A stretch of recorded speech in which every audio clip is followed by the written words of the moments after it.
സക്കീർ ഗിരി ഗോപാൽ ബിട്ടി മൂഹി വെങ്കിട്ടെ ദയനരകാന്ത ഭൈരോണെ. ഒരു പാട്ട് പഠിക്കാൻ തയ്യാറാണോ? ആ ഒരു പാട്ടിലൂടെ ഒരു 4 വരി പഠിച്ചാല് നിങ്ങൾക്ക് ആദ്യം മുതൽ ഇതുവരെയുള്ള വൈസ് പ്രസിഡന്റ്, അതായത് നമ്മുടെ ഉപരാഷ്ട്രപതിമാരെ കാലക്രമത്തിൽ ഓർക്കാനായിട്ട് സാധിക്കും. റെഡിയാണോ? അങ്ങനെയെങ്കിൽ മിഷൻ യൂണികോമിന്റെ 5ാമത്തെ ഭാഗത്ത് നമ്മൾ ഇന്ന് നോക്കാനായിട്ട് പോകുന്നത് ഉപരാഷ്ട്രപതിമാരെ പറ്റിയിട്ടാണ്. ഓക്കെ, അപ്പോ നിലവിൽ ഉപരാഷ്ട്രപതി ആയിട്ടുള്ളത് ആരെന്ന് നമുക്കറിയാം. ആരാണ്? ശ്രീ CP രാധാകൃഷ്ണനാണ് അല്ലെ.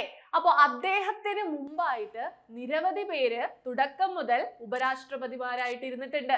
സോ ആ ഒരു കാര്യമാണ്, അവരെ കറക്റ്റ് ഒരു ഓർഡറിൽ പഠിക്കാനായിട്ട് നമ്മൾ പോവുകയാണ്. അപ്പൊ നിങ്ങൾ ചോദിക്കും, ഇതൊക്കെ പഠിക്കേണ്ടതായിട്ടുണ്ടോ? ഒരു ഡിഗ്രി ലെവൽ എക്സാം അല്ലേ, ഇങ്ങനെയൊക്കെ ചോദിക്കുമോ എന്നുള്ളത്.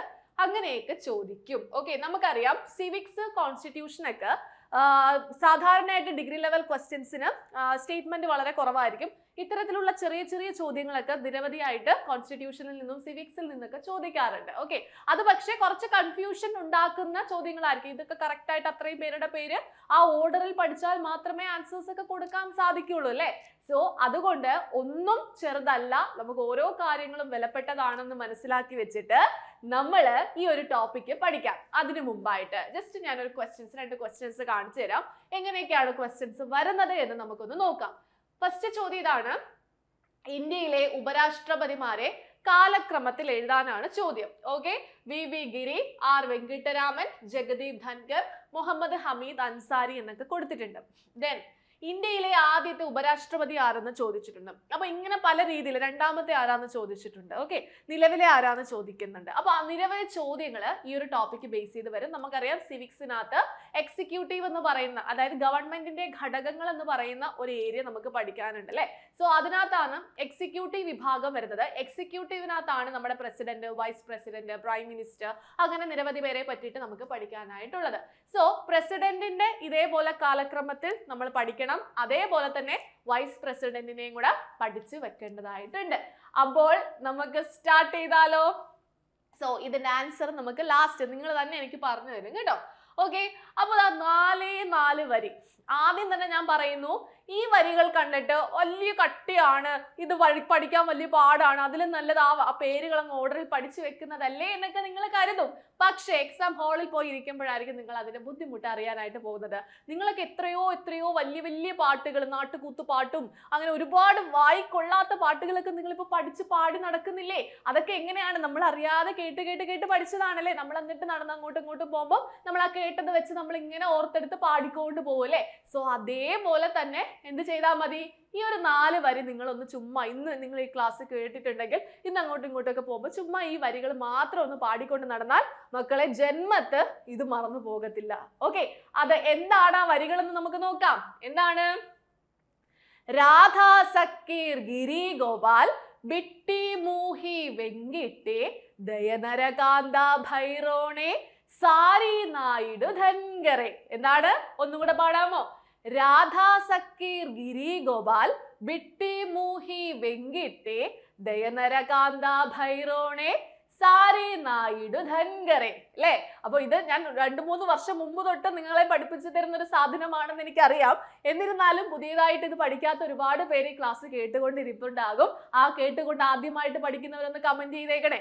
ഓക്കെ, അപ്പോ അവർക്കൊക്കെ വേണ്ടിയിട്ടാണ് വീണ്ടും ഇത് കൊണ്ടിട്ടിട്ടുള്ളത്. ഓക്കെ, ഇത് ഞാൻ തന്നെ എഴുതി ഞാൻ തന്നെ കമ്പോസ് ചെയ്തിട്ടുള്ളതാണ്. ഇതിൽ നല്ല വരികൾ നിങ്ങളുടെ കയ്യിലുണ്ടെങ്കിൽ അതുകൂടി ഒന്ന് കമന്റ് ചെയ്യാം കേട്ടോ. ഓക്കെ, അപ്പോ മനസ്സിലായോ? വരികളൊക്കെ മനസ്സിലായോ? ഇനി ഇതിൽ നിന്നും ആ പേരുകൾ നമുക്കൊന്ന് സ്റ്റാർട്ട് ചെയ്താലോ? ഓരോ വരികൾ നിങ്ങൾ ജസ്റ്റ് ഇന്ന് അങ്ങോട്ടും ഇങ്ങോട്ടും നടക്കുമ്പോൾ ഒന്ന് പാടി നോക്കിക്കേ. രാധാ സക്കീർ ഗിരി ഗോപാൽ ബിട്ടി മൂഹി വെങ്കിട്ടെ ദയനരകാന്ത ഭൈരോണെ സാരി നായിഡു ധൻകറെ. ചിലപ്പോൾ 1-2 വാക്കുകൾ നമുക്ക് കിട്ടത്തില്ല. അപ്പൊ വീണ്ടും ഓർത്തെടുത്ത് പാടിയാൽ സെറ്റ് ആയിക്കോളും കേട്ടോ. ഓക്കെ, അപ്പൊ നമുക്ക് സ്റ്റാർട്ട് ചെയ്യാം, പഠിക്കാം. റെഡിയാണോ? സോ ശ്രദ്ധിക്കാം. ആദ്യം നമ്മൾ പഠിച്ച അല്ലെങ്കിൽ ആദ്യത്തെ വരി എന്തായിരുന്നു? രാധാ സക്കീർ ഗിരി ഗോപാൽ എന്നാണ് നമ്മൾ പഠിച്ചത് അല്ലെ. രാധാ സക്കീർ ഗിരി ഗോപാൽ. ഓക്കെ, രാധ ആരാണ്? ഡോക്ടർ S രാധാകൃഷ്ണനാണ് അല്ലേ. അപ്പൊ ഇപ്പൊ നിലവിൽ ആരാണ്? CP രാധാകൃഷ്ണൻ. അദ്ദേഹത്തിന്റെ കോഡ് ഇതിനകത്ത് വന്നിട്ടില്ല. സോ നിലവിൽ CP രാധാകൃഷ്ണനാണ്. ആദ്യത്തത് ആരാണ്?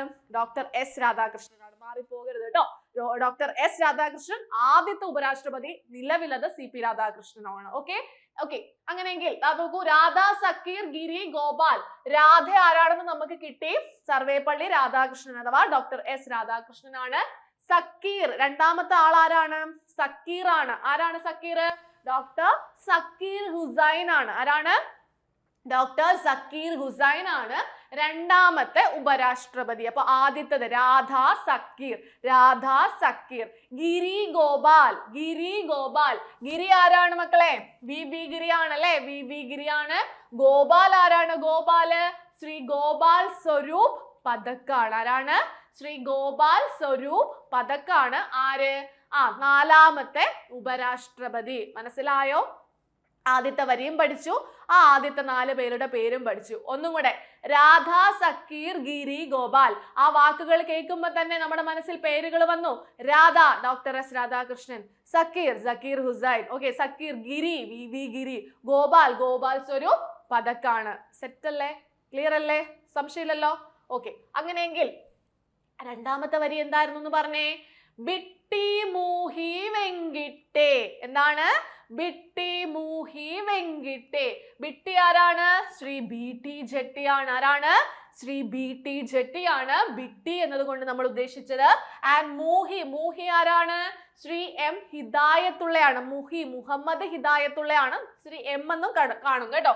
മുഹമ്മദ് എന്ന് കണ്ടാലും M എന്ന് കണ്ടാലും രണ്ടും ഒരാളാണെന്ന് ഓർത്തിരിക്കുക കേട്ടോ. ഓക്കെ, മൂഹി, മൂഹി എന്ന് പറഞ്ഞാൽ മുഹമ്മദ് ഹിദായത്തുള്ള, മുഹമ്മദ് ഹിദായത്തുള്ള. ഇനി വെങ്കിട്ടേ, വെങ്കിട്ടേ എന്നങ്ങ് വിളിക്കുകയാണ്. ആരാണ്? R വെങ്കിട്ടരാമനാണ് കേട്ടോ. ആരാണ്? R വെങ്കിട്ടരാമനാണ്. അപ്പോൾ നമ്മൾ ആ 2 വരികളിൽ ഉള്ള ആ ആൾക്കാരുടെ പേരുകൾ നമ്മൾ പഠിച്ചു. ബിട്ടി എന്ന് പറഞ്ഞാൽ BT ജെട്ടിയാണ്, മൂഹി എന്ന് പറഞ്ഞാൽ മുഹമ്മദ് ഹിദായത്തുള്ളയാണ്, വെങ്കിട്ടേ എന്ന് പറഞ്ഞാൽ ആരാണ്? R വെങ്കിട്ടരാമനാണ്. അപ്പോ അത്രയും ആ 2 വരികളിലെ ആൾക്കാരുടെ പേര് നിങ്ങൾ ഒന്ന് കണ്ണടച്ചൊന്ന് പറഞ്ഞു നോക്കിക്കേ. ജസ്റ്റ് വീഡിയോ ഒന്ന് പോസ് ആക്കിയിട്ട് ജസ്റ്റ് ഒന്ന് പറഞ്ഞു നോക്കിക്കേ. രാധ സക്കീർ ഗിരി ഗോപാൽ ബിട്ടി മൂഹി വെങ്കിട്ടെ. 7 പേരുടെ പേരാണ്. രാധ സക്കീർ ഗിരി ഗോപാൽ ബിട്ടി മൂഹി വെങ്കിട്ടെ. പഠിച്ചല്ലോ? 7 പേരുടെ പേര് പഠിച്ചു. അങ്ങനെയെങ്കിൽ അടുത്ത 3ാമത്തെ വരി എന്തായിരുന്നു? അത് ശ്രദ്ധിക്കണം കേട്ടോ. അത് അങ്ങോട്ടും ഇങ്ങോട്ടും മാറി പോകാതെ ശ്രദ്ധിച്ച് പഠിക്കണം. ആദ്യം ഒന്ന് മറന്നു പോകും, വീണ്ടും നമ്മൾ ഒന്നും കൂടെ നോക്കി അങ്ങ് പഠിച്ചാൽ മതി. ഓക്കെ, ദയനര കാന്ത ഭൈറോണെ. എന്താണ്? ദയ നര കാന്ത ഭൈറോണെ. ദയനര കാന്ത ഭൈറോണെ. ദയ എന്ന് പറഞ്ഞാൽ ആരാണ്? ശങ്കർ ദയാൽ ശർമ്മയാണ്. ആരാണ്? ശങ്കർ ദയാൽ ശർമ്മ. ദയ കണ്ടോ? ദയ. ഓക്കെ, ഇനി നര എന്ന് പറഞ്ഞാൽ ആരാണ്? KR നാരായണനെയാണ് നമ്മൾ നര എന്ന വാക്ക് കൊണ്ട് ഉദ്ദേശിച്ചത്. KR നാരായണൻ. ഇനി കാന്ത, കാന്ത എന്ന് പറഞ്ഞാൽ കൃഷ്ണൻ കാന്താണ്. ആരാണ്? കൃഷ്ണൻ കാന്താണ്. ബൈറോണെ എന്ന് പറഞ്ഞാൽ ആരാണ്? ബൈറോൺ സിംഗ് ഷെഖാവത്ത് ആണ്. ആരാണ്? ബൈറോൺ സിംഗ് ഷെഖാവത്ത് ആണ്. അപ്പൊ ഒന്ന് പറഞ്ഞേ, ദയനര കാന്ത ബൈറോണെ.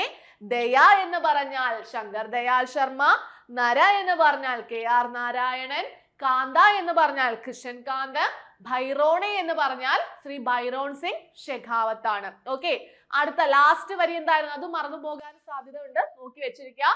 സാരി നായിഡു ധൻഗറെ. എന്താണ്? സാരി നായിഡു ധൻഗറെ. സാരി എന്ന് പറഞ്ഞാൽ ശ്രീ M ഹമീദ് അൻസാരി ആണ്. ഓക്കെ, ദെൻ നായിഡു എന്ന് പറഞ്ഞാൽ ശ്രീ M വെങ്കയ്യ നായിഡു ആണ്. മനസ്സിലായോ? നായിഡു എന്ന് പറഞ്ഞാൽ ആരാണ്? M വെങ്കയ്യ നായിഡു ആണ്. ധൻഗർ എന്ന് പറഞ്ഞാൽ നമ്മുടെ CP രാധാകൃഷ്ണന് മുമ്പുണ്ടായിരുന്ന ജഗദീപ് ധൻഗർ ആണ്. ഓക്കെ, അപ്പോൾ ഇപ്പം നിലവിലുള്ള ഒരാളെ സെപ്പറേറ്റ് ആയിട്ട് കറണ്ട് ഈവന്റ് ആയിട്ട് തന്നെ പഠിച്ചു വെച്ചിരിക്കുക. നിലവിലെ ഉപരാഷ്ട്രപതി എന്നുള്ള രീതിയിൽ തന്നെ പഠിക്കുക. ബാക്കിയുള്ളത് ഈ ഒരു ഓർഡറിൽ അങ്ങ് പഠിച്ചു വെച്ചാൽ സെറ്റ് ആണ്. ഇങ്ങനെ ഒരു ചോദ്യം വന്നാൽ അതിപ്പോ 10th ലെവൽ ആയിക്കോട്ടെ, 12th ലെവൽ ആയിക്കോട്ടെ, ഡിഗ്രി ലെവൽ എക്സാം ആയിക്കോട്ടെ, എല്ലാത്തിനും നിങ്ങൾക്ക് എടുത്ത് പ്രയോഗിക്കാൻ സാധിക്കും. ഓക്കെ, അപ്പൊ ആ വരികളൊന്ന് പറയാമോ? എന്താണ്? രാധ സക്കീർ ഗിരി ഗോപാൽ ബിട്ടി മൂഹി വെങ്കിട്ടെ ദയനരകാന്ത ഭൈറോണെ സാരി നായിഡു ധൻഗറെ. അല്ലെ? അങ്ങനെയെങ്കിൽ ദാ ഈ ചോദ്യത്തിനുള്ള ഉത്തരം നിങ്ങളൊന്ന് പറഞ്ഞേ. ഇന്ത്യയിലെ ഉപരാഷ്ട്രപതിമാരെ കാലക്രമത്തിൽ എഴുതുക. VV ഗിരി, R വെങ്കിട്ടരാമൻ, ജഗദീപ് ധൻഗർ, മുഹമ്മദ് ഹമീദ് അൻസാരി. അപ്പൊ ഒന്ന് ആലോചിച്ച് നോക്കിക്കേ, എങ്ങനെയാണ് വരുന്നത്? ആദ്യമേ ആ വരികൾ നമ്മളെ മനസ്സിൽ വരണം. രാധ, സക്കീർ, ഗിരി, ഗോപാൽ. അത് ആ ആദ്യത്തെ വരിയിലുള്ള ആരെങ്കിലും ഉണ്ടോ? ആ ഗിരി ഉണ്ടല്ലേ. അപ്പൊ ആദ്യത്തെ ആളെ നമുക്ക് കിട്ടി. ഓക്കെ, അപ്പൊ ഗിരി, ഗോപാൽ അല്ലെ. ഓക്കെ, രാധ, സക്കീർ, ഗിരി, ഗോപാൽ. ബിട്ടി, മൂഹി, വെങ്കിട്ടെ. ബിട്ടി ഇല്ല അല്ലെ, മൂഹി ഇല്ല, വെങ്കിട്ടെ ഉണ്ട്. അപ്പൊ 2 ഇതാണ്. ഓക്കെ, ദയനര, കാന്ത, ബൈറോണെ. സാരി, ദയനര, കാന്ത ഇല്ല. ഓക്കെ, ബൈറോൺ ഇല്ല. പിന്നെ സാരി, നായിഡു, ധൻഗറെ അല്ലെ. സാരി ഉണ്ട്, സോ മുഹമ്മദ് ഹൻസാരി അല്ലെ, 3 ഉണ്ട്. ദെൻ ധൻഗറെ എന്ന് പറയുന്നത് അവസാനമാണ്. സോ ഇതാണ് എന്ത് വരുന്നത്, ആൻസർ ആയിട്ട് വരുന്നത്. നിങ്ങൾക്ക് ഇത് തന്നെയാണോ കിട്ടിയത്? 1, 2, 4, 3. 1, 2, 4, 3 ഓപ്ഷൻ ബി ആണ് ആൻസർ ആയിട്ട് വരുന്നത്. ഓക്കെ, അതുപോലെ ഇന്ത്യയിലെ ആദ്യത്തെ ഉപരാഷ്ട്രപതി ചോദിച്ചാൽ ആരാണ്? രാധ സക്കീർ ആണ് അല്ലെ, രാധ. അപ്പൊ ഡോക്ടർ എസ് രാധാകൃഷ്ണനാണ് മീൻസ് ആദ്യത്തെ ഉപരാഷ്ട്രപതിയായിട്ട് വരുന്നത്. മനസ്സിലായോ? ഇത്രയും കാര്യങ്ങൾ നിങ്ങൾക്ക് ക്ലിയർ ആണോ? അപ്പൊ ഇനി ഉപരാഷ്ട്രപതിയെ കാലക്രമത്തിൽ എഴുതാൻ പറഞ്ഞാലോ, ആദ്യത്തെ ആര്, രണ്ടാമത്തെ ആര്, തൊട്ട് മുമ്പുള്ളത് ആര്, ഇതിന് എത്ര ഇടയ്ക്കുള്ളത് ആര് എന്നൊക്കെ ചോദിച്ചാലും നമുക്ക് ഈ ഒരു 4 വരി പഠിച്ചു വെച്ചാൽ എന്ത് ചെയ്യാം? ആൻസർ ചെയ്യാനായിട്ട് സാധിക്കും. അപ്പോ അത് ഒന്നും കൂടെ പറഞ്ഞ് നമ്മൾ അത് അവസാനിപ്പിക്കുകയാണ്. എന്റെ കൂടെ ഒന്ന് പറയുക.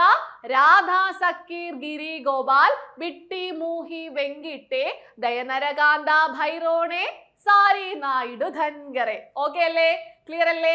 സോ ഈ ക്ലാസ് നിങ്ങൾക്ക് യൂസ്ഫുൾ ആയെങ്കിൽ നിങ്ങൾ അതൊന്ന് കമന്റ് ചെയ്യണേ. നമുക്ക് ഇനിയും ഇതേപോലുള്ള ഒരുപാട് കോഡുകൾ കാര്യങ്ങളുണ്ട്. നിങ്ങൾക്ക് അത് ആവശ്യമുണ്ടെങ്കിൽ മാത്രം നമുക്കത് യൂട്യൂബിലെ തരാം. ഇനി ബാക്കി കാര്യങ്ങളൊക്കെ ഉപരാഷ്ട്രപതിയുമായിട്ടൊക്കെ ബന്ധപ്പെട്ട ബാക്കി കാര്യങ്ങളൊക്കെ പഠിക്കണമെങ്കിൽ നിങ്ങൾക്ക് ആപ്പിൽ ഇതിന്റെ എന്റെ ക്ലാസ്സസ് ഒക്കെ നിങ്ങൾക്ക് അവൈലബിൾ ആണ്. സോ എൻട്രി ആപ്പിൽ ഇപ്പോൾ ഫ്യൂച്ചർ ഫെസ്റ്റ് നടന്നുകൊണ്ടിരിക്കുകയാണ്. നിങ്ങൾക്ക് ഏറ്റവും ലോവസ്റ്റ് പ്രൈസിൽ നിങ്ങൾക്ക് നമ്മുടെ എന്താണ് കോഴ്സ് പർച്ചേസ് ചെയ്യാനായിട്ട് സാധിക്കും. അത് നല്ല ഓഫറാണ്. നോർമൽ ബാച്ചസിനൊക്കെ 50% ഓഫും, അതുപോലെ തന്നെ നമ്മുടെ എന്താണ് ഗോൾഡ് ബാച്ചസിനൊക്കെ 25% ഓഫും ഉണ്ട്. സോ ഈ ഒരു അവസരം നിങ്ങൾ മിസ്സാക്കരുത്. ജസ്റ്റ് ഏറ്റവും ലോവസ്റ്റ് പ്രൈസിൽ നിങ്ങൾക്ക് ഇനി 2026 വേണ്ടുന്ന പരീക്ഷകൾക്കെല്ലാമായിട്ട് നിങ്ങൾക്ക് കോഴ്സ് പർച്ചേസ് ചെയ്യാനായിട്ട് സാധിക്കും. വളരെ ലോവസ്റ്റ് പ്രൈസിൽ. ഇത്രയും ലോവസ്റ്റ് പ്രൈസിൽ വേറെ എവിടെയും കിട്ടുമെന്ന് എനിക്ക് അറിയത്തില്ല.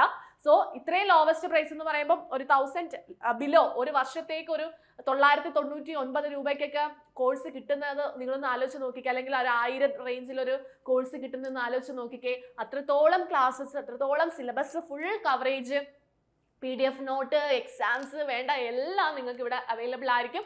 സോ ആരും ഈ ഒരു അവസരം മിസ്സാക്കരുത്. ഓഫ്ലൈൻ ആയിട്ട് പഠിക്കുന്നവരായിക്കോട്ടെ, മറ്റ് ആപ്പുകളൊക്കെ യൂസ് ചെയ്യുന്നവരായിക്കോട്ടെ, നിങ്ങൾക്ക് ഇവിടെ എന്തായാലും ഒരു ബെനിഫിറ്റ് തന്നെയാണ്. ഇവിടുത്തെ അത്രയും ക്ലാസ്സസും അത്രയും ടീച്ചേഴ്സിന്റെ അത്രയും ക്വാളിറ്റിയുള്ള ടീച്ചേഴ്സ് ഒരുപാട് പേരുണ്ട്. സോ ആ ക്ലാസ്സസ് ഒക്കെ നിങ്ങൾക്ക് നിങ്ങളുടെ ആ ഒരു ജേർണിയിൽ എന്താണ് തീർച്ചയായിട്ടും ഉപകരിക്കുന്നതാണ്. എല്ലാവരും ഫ്യൂച്ചർ ഫെസ്റ്റിന്റെ ഭാഗമാകുക. എൻട്രി ആപ്പ് ഇതുവരെ സബ്സ്ക്രൈബ് ചെയ്യാത്തവരൊക്കെ ഉണ്ടെങ്കിൽ എത്രയും പെട്ടെന്ന് തന്നെ സബ്സ്ക്രൈബ് ചെയ്യുക. ഓക്കെ, അപ്പോൾ അതുപോലെ തന്നെ ഡിസംബർ 22-ാം തീയതി നമ്മുടെ company board assistant and university assistant base ചെയ്തുകൊണ്ടുള്ള പ്രിലിംസ് കം മെയിൻസ് ബാച്ച്, എന്റെ സ്പെഷ്യൽ ബാച്ച് സ്റ്റാർട്ട് ചെയ്യുകയാണ്. സോ അതിനകത്ത് നിങ്ങൾക്ക് ജോയിൻ ചെയ്യണമെങ്കിൽ ഈ ഒരു ഫ്യൂച്ചർ ഫെസ്റ്റിന്റെ ഓഫറോട് കൂടി നിങ്ങൾക്ക് ജോയിൻ ചെയ്യാൻ സാധിക്കും. അതിനെ പറ്റിയിട്ടുള്ള ഡീറ്റെയിൽസ് ഒക്കെ നിങ്ങൾ വഴിയെ അപ്ഡേറ്റ് ചെയ്യുക. Okay, so thank you.